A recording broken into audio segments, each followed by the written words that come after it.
A grim development in the poisoning case in the UK town of Amesbury. One of the victims has died. She had allegedly been exposed to the nerve agent Novichok. Let's get details on this now and cross live to RT's Anastasia Cherkina, who's joining us on the programme now. Can you bring us up to speed on the developments? What's the latest that you know?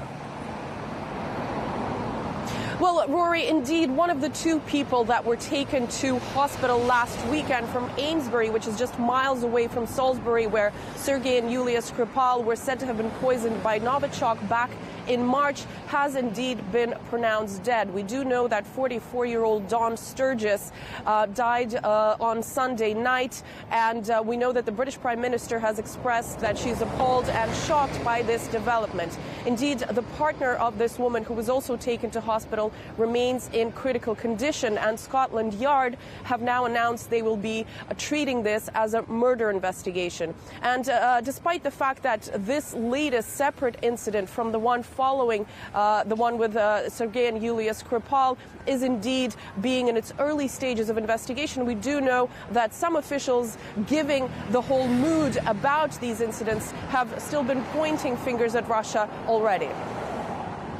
Somebody is responsible for it, and at the end of the day, the buck stops with the Kremlin. We cannot allow individuals anywhere in this country to be assassinated. Well, some of the newspapers here in the UK have indeed already followed suit. I can show you just some of this morning. Here we have Novichok, mom dead.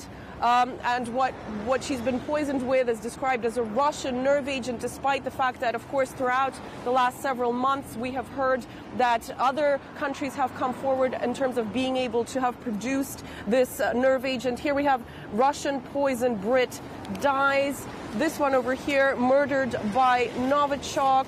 And here, of course, murder hunt as nerve agent victim dies. And surely, given how much attention has been given to the original Sergei Skripal poisoning, which, of course, we have to keep in mind that himself and his daughter Yulia are now fine and well and have now for quite some time left the hospital, it is expected that given the moods with the original poisoning, despite the fact that an investigation is now only trying to figure out how it is exactly possible that months after the original poisoning, this couple was also pronounced to have fallen ill from Novichok. We do know that given the moods by politicians here in the UK in terms of the attitudes of blaming Russia for this, despite Russia saying it has nothing to do with it, is likely to stick around, especially with just last week before this woman unfortunately passed away. We heard the Home Secretary talk about how Russia needs to come clean in this case.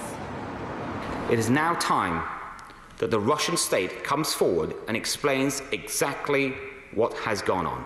It is the actions of the Russian government that continue to undermine our security. Well, again, of course, this is a story now that has taken a much more tragic turn of events. So far, UK officials had announced that 4 people had fallen sick from this nerve agent on their soil. We now know, of course, that 1 person has died, and which means this investigation is going to be even more vigorous and hopefully will be shedding light on who exactly was behind these incidents. All right, Anastasia Cherkina, thank you. We spoke with former US diplomat Jim Jatras. He says that claims made by the British authorities and the media, they just don't quite add up. Evidently, and as I say, if the 2 Skripals were poisoned with some agent, which the British authorities say is Novichok, which is a highly deadly nerve agent, why did they recover, but these people who were exposed weeks after the fact didn't? It was simply a residue left over after presumably the area had been scrubbed. I think the first thing I would do if I were a British citizen is demand that their government come clean.